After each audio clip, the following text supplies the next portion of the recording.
Welcome to the fourth video in the gravity simulation using the C# job system series. This is going to be a special video. You can tell I'm wearing my Unite Melbourne t-shirt. The reason why this one is special is because we're going to look at the GravitySystem class. This is what brings together the idea of making our own mini-ECS solution. So we've got our gravity component, we have our index, the entities are represented by indices in the arrays, and this is the system. And the system will use the jobs that we've talked about in the previous videos. So this is where we start to bring things together and see the big picture.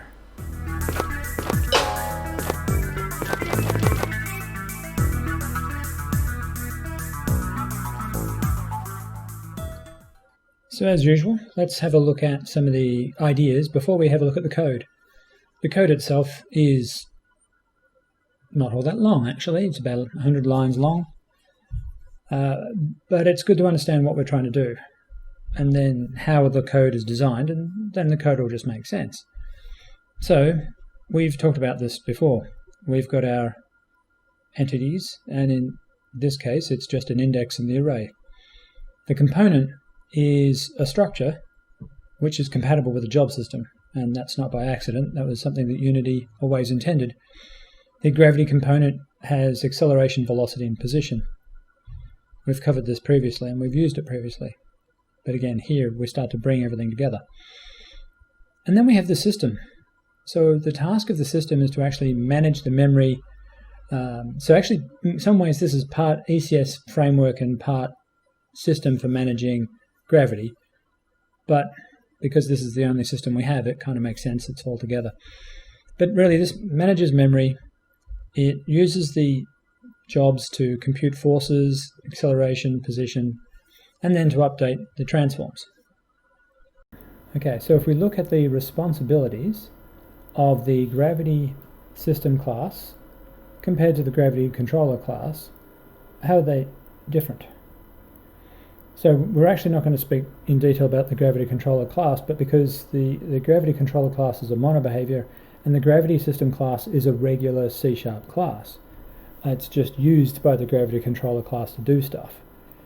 In high-level terms, the gravity controller class handles integration with Unity. It is a monobehavior. It basically creates an instance of the gravity system.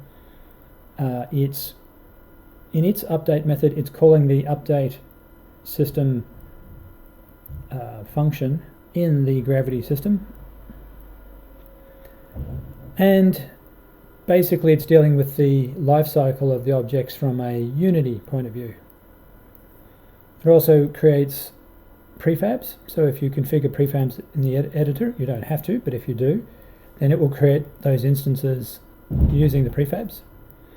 If you have objects in the scene which have the gravity behavior, which has an embedded gravity component in it, it will find those and it will also provide them to the gravity system.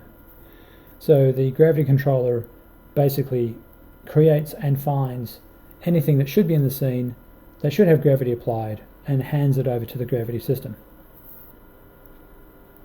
The gravity system therefore manages everything to do with jobs and actually making gravity components do their thing, just like a system should in ECS.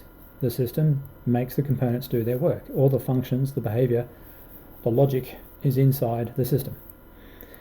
So in this case, this system class, now you could say actually it's the system and the jobs working together that are the logic and do the work. That would be the truer way of looking at it. But the system manages the jobs, it creates the arrays, and manages their life cycle. It drives a data pipeline, and we'll describe what that means. And then when the gravity controller tells the gravity system to dispose itself, it manages that. It disposes all the memory in the proper way. So the data pipeline for the gravity system.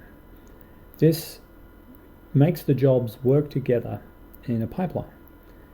What do we mean by that? It means that we start with a gravity component array.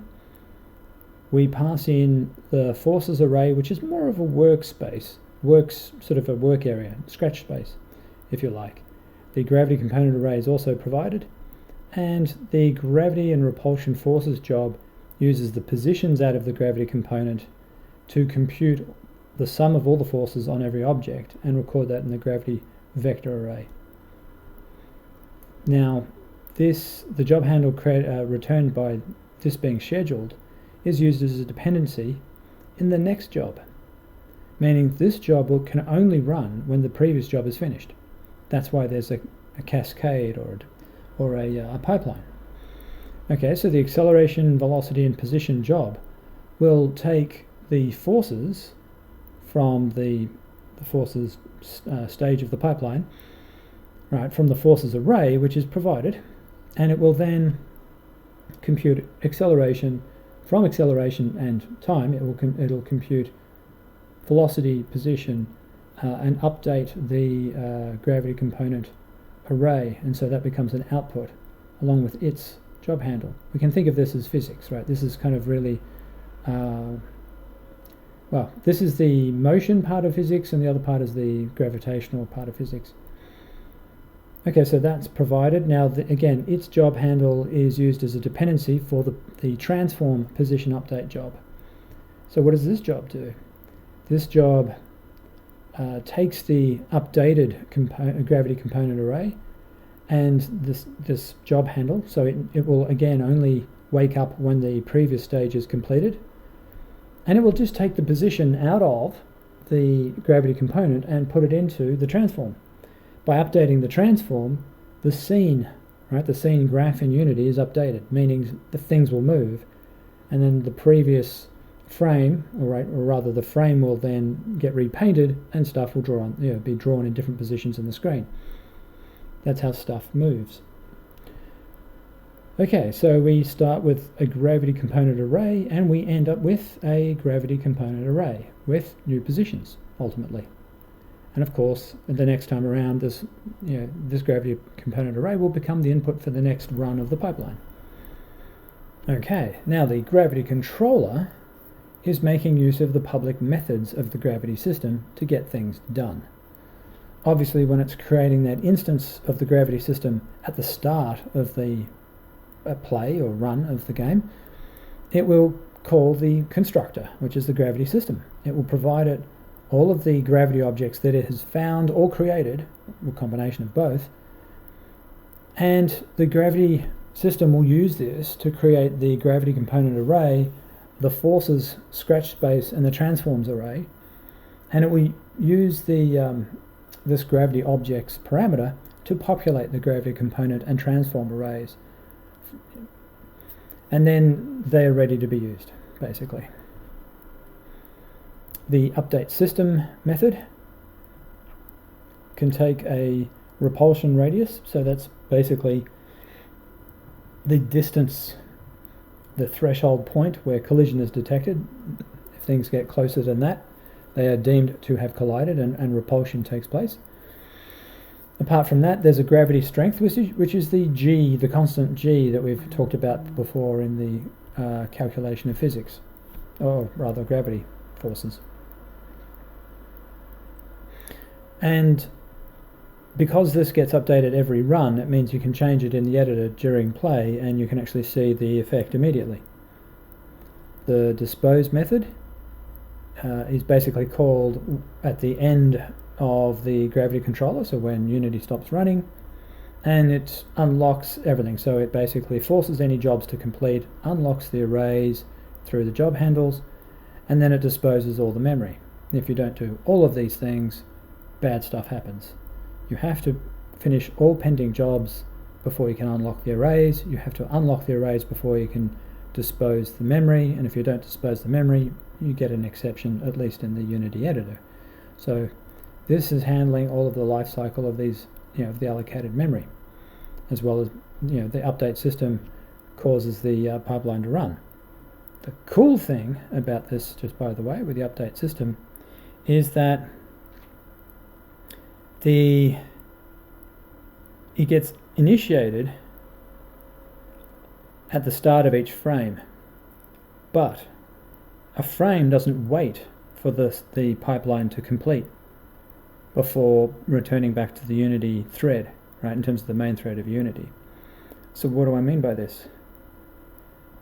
I mean that the frames in rendering, the frames of rendering in Unity are decoupled from the pipeline calculating new positions. So basically we will cause the pipeline to start running if the previous run had completed, or if it was the very first run, they start in the completed state. Then we schedule all of the pipeline, we schedule all the stages to run with the dependencies, which means that they will run when they are allowed to because of those dependencies. And then if they have finished, then of course the very last stage in the pipeline is to update the transforms. Because when the transforms are updated, that last job, that's when things will move in the scene. So we have an effective decoupling of the background threads that are in the worker threads of the job system from the actual Unity main thread. And this is really cool because it means we're not imposing any delays in the game. Now, it would mean that if the computation in the job system took too long, we might see some jerky movement, but that's about it. The number of frames per second is not constrained by the job system, right? By this use of pipelines or this structure of our mini-ECS. The only thing that can constrain the frame rate is basically what Unity does in the main thread. It's typically physics if you allow a collider to be attached to a game object, or the rendering, which at the moment that still imposes a limitation, partly because Unity has to find all of the colorable objects, and it has to do all sorts of work in terms of managing the view frustum and then pushing things out to the graphics drivers. So there's some work there that has to happen every frame. Now there can be ways to optimize that, and that's something I want to explore later. But we have covered the main parts of how the Gravity system works. So now let's look at the code. Okay, so let's have a look at our Gravity system. So as we can see, the Gravity system is a regular C# class. It implements the iDisposable interface, and it needs to do that so that the Gravity controller can dispose of this, which then triggers the disposal of the different arrays, right? So this is just for memory management, but also shutting down the jobs correctly.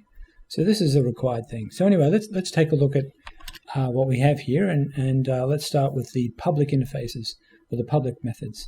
So the first thing we have is we have our Gravity system constructor. So as we can see here, the constructor is creating our arrays. Now I have a private method here that will extract the Gravity components from these Gravity objects, and also a similar one that extracts the transforms, right? An array of transforms from the same Gravity objects that are passed in. So this array of Gravity behavior instances is provided from the Gravity controller. So this is converting them into an array of Gravity components, and this one into a transform axis array, which is an array of transforms, basically.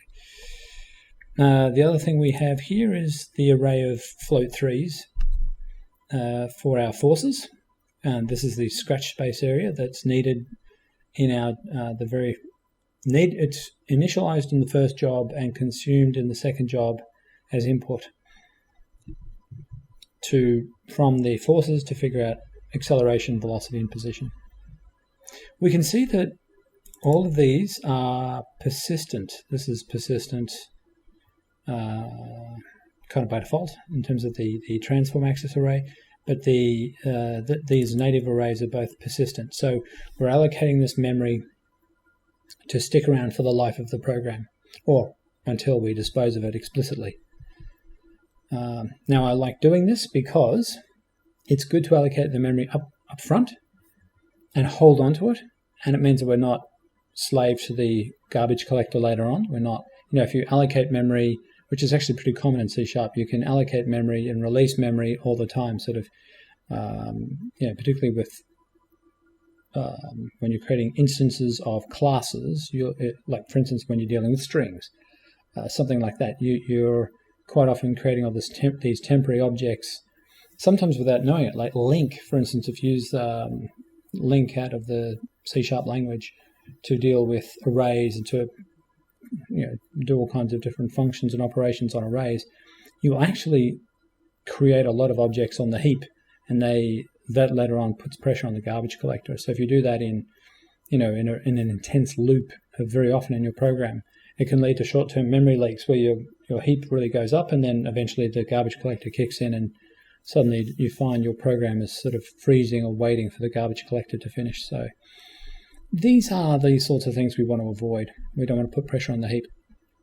So allocating these native arrays up front is fantastic, because they basically they hang around for as long as you want, particularly if you use the persistent approach. Okay, so we have our constructor, which is pretty simple. Like, it's just creating these arrays. Then, in fact, really the interesting part's happening behind the scenes with the get transforms and the get gravity components.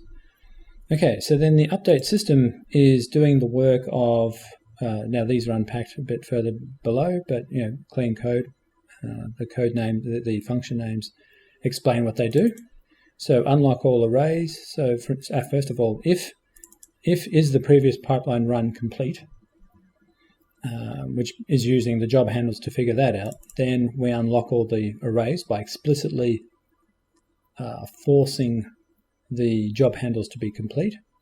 So it's funny, right? Even though a job handle can be in the completed state, right? So on a job handle, you have the isComplete method, or isComplete property, and you can find out if it's already completed. But there's on the memory that you use, there are semaphores, right? There are locks, which is used for multi-threading. And so these locks are very effective and very limiting, and you'll get warnings and exceptions in the burst compiler environment because they're trying to avoid race conditions, which is all good stuff. But sometimes they're a bit overprotective about it. So what happens is you have to explicitly, even though you know the job handle is already complete, you have to explicitly call complete to release the locked memory, which is fine. You just got to do it. So you do it, and then we can make use of these arrays. We can manipulate them. So here I'm going to, this is basically scheduling the new work, and we'll see this below, but we're scheduling the jobs with their dependencies. So this is really just setting up the pipeline to run again. Now, the cool thing is the translation job, when it has in its part of the pipeline, when that stage has those positions, it will just cause the transforms to move. And so basically at some point in the future, in some future frame, the objects will be painted in a different position, and therefore they will move. So this works really well because it means that we only do this work of setting up the pipeline with new data when the previous run was complete. And that could be 5 frames later, which means for as many frames, when we can't do anything, we don't do anything. We're not waiting. We're not making the main thread of Unity wait. We're letting the main thread of Unity run quite independent of our background threads, which is perfect. That's how we want it to be. So this works really well. Now, it means that sometimes if the work that's happening in the C# job system turns out to be quite a lot of computation, if it's very heavy, if you've got lots of objects, you might find that this work it might be a number of frames before it actually completes. And that could mean that you'll sort of see a couple of frames where there's no change, and then suddenly a change, and then no change and a change, that sort of thing. The actual frame rate will still be high, but the objects might move in a sort of staccato way. Now, I haven't actually hit that, even with a large number of objects. The GravitySystem is fairly computationally heavy, but you can usually optimize it if you want to. If you really need lots and lots of objects, usually the C# job system isn't going to be your constraint. It'll be other things that's the constraint. So anyway, the point is that this works really, really well. Your main thread will work very, very well this way. We've decoupled it. Okay, so basically here if the previous pipeline run was complete, we start a new pipeline run. That's what this is doing. Okay, in the dispose method, we have to make sure everything is, any pending jobs are scheduled. They're forced to run. Right, so this is important because you have to get rid of any scheduled jobs before you can unlock all the arrays. You need to unlock all the arrays before you dispose of them. Right, so this must be the sequence. You must schedule all the jobs, force them to be done. You then must unlock all the arrays, and then you can actually dispose of them. It's just, you've got to do it. So but of course this is happening at the end of the program. This is dispose. The whole gravity system is stopping, which means the gravity controller is stopping, which means your mono behavior, your scene is coming to an end. The game is done. Program is over. So, this is all fine. Okay, so now we're more than halfway through this particular class. So how is this done? Right, so is previous pipeline run complete is just checking with the different handles. Right, so we have 3 stages in our pipeline, 3 jobs, and each one has its own job handle. So if the force job, which is the job that computes forces, if that handle is completed, and the physics job is completed, and the translation job is completed, then that whole pipeline is done, right? The previous run is complete. Now, the first time around when you create a job handle, by default, they're in the completed state. So that's fine. So we don't have to take any special action in the first run. Okay, so then we look to unlock all the arrays. How do we do that? Well, we do a job handle complete all. We provide references to the job handles we have. That's how you do that. And so this one call will basically wait on all these jobs to have completed if they're still running, or it will make sure, it'll basically unlock their mutex locks. That's what it will do. Okay, so then the update forces job basically calls the begin static method. We've discussed this before. So in my jobs, I always have a begin static method. So this which does the work of scheduling the job. So update forces job, we schedule this job with all the components because it needs that for positions. The forces array needs that as scratch space. The repulsion radius, which might change in the editor, which is why I've always passed this in, and the gravity strength, which again I want to allow that to be changed in the editor. The update physics job basically just takes the forces and components array, and it requires the previous job handle, right, which is the force job, as a dependency. Okay, so this is how we're making our pipeline. How we're linking up the first stage in the pipeline with the second stage. Then the update translation job, again, it's the components array, the transforms array, which we're updating in this case, and so this is reading from here and writing to here, and then the physics job, which is the job handle from the previous stage in the pipeline. Okay, so that's what they do. The get data from behavior, Now this is an interesting little sort of internal support method. Write this once and make the problem simpler. So remember, we get this array of mono behaviors, which is the gravity behavior, right? And the gravity behavior is pretty simple. The gravity behavior basically has the gravity settings, which is a gravity component. So the gravity behavior is a mono behavior we can attach to a prefab, or it's something we can add to an object in the scene. So we can basically have objects that will participate in gravity, either already in the scene or that will be spawned at startup because we have prefabs. So somehow we need to get 2 things. We need to get either the transform or the gravity component out of this mono behavior that's passed in. So that's what this guy does, right? So here we can provide a function which will take a gravity behavior in and return a whatever, and we're calling this query. it will take the behaviors array and basically it will return whatever it was you needed returned, whether it's a transform or a gravity component. So basically it does a for loop through it, it runs the query. So first of all, it's creating a T array, whatever that type happens to be. So it's creating just an empty one.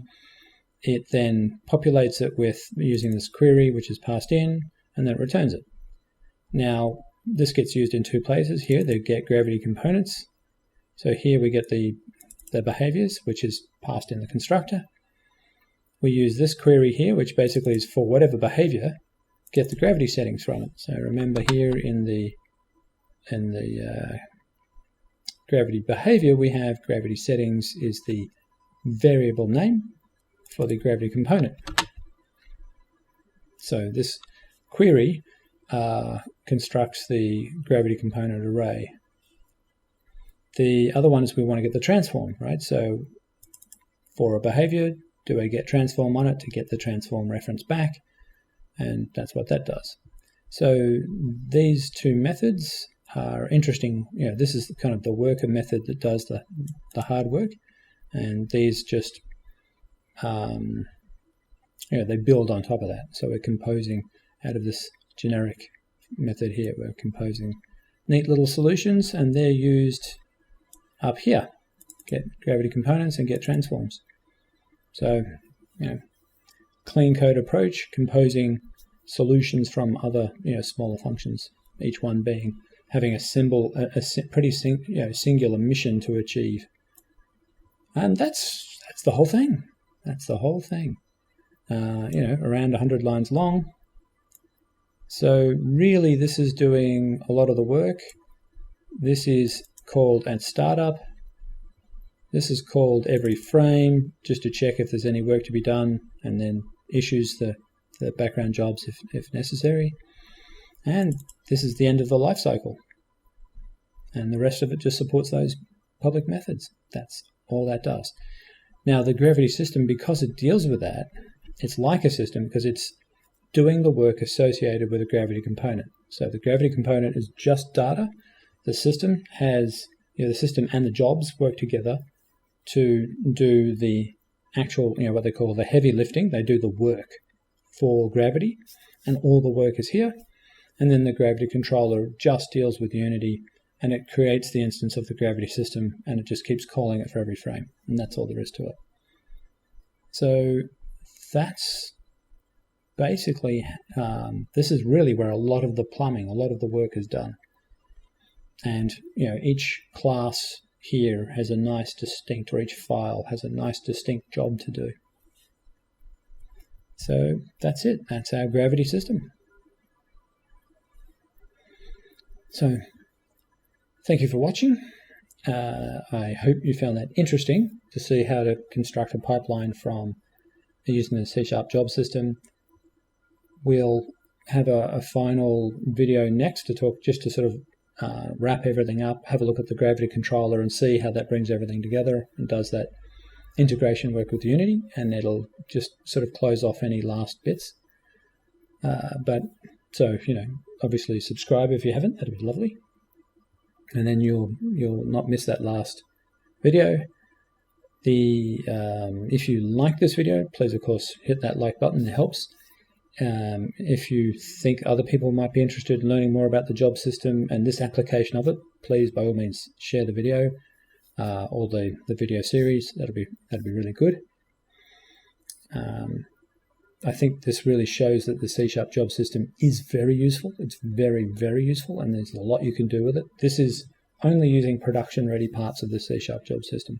It definitely performs really, really well. I can't recommend it enough. And Unity is actually using more of it in the main engine.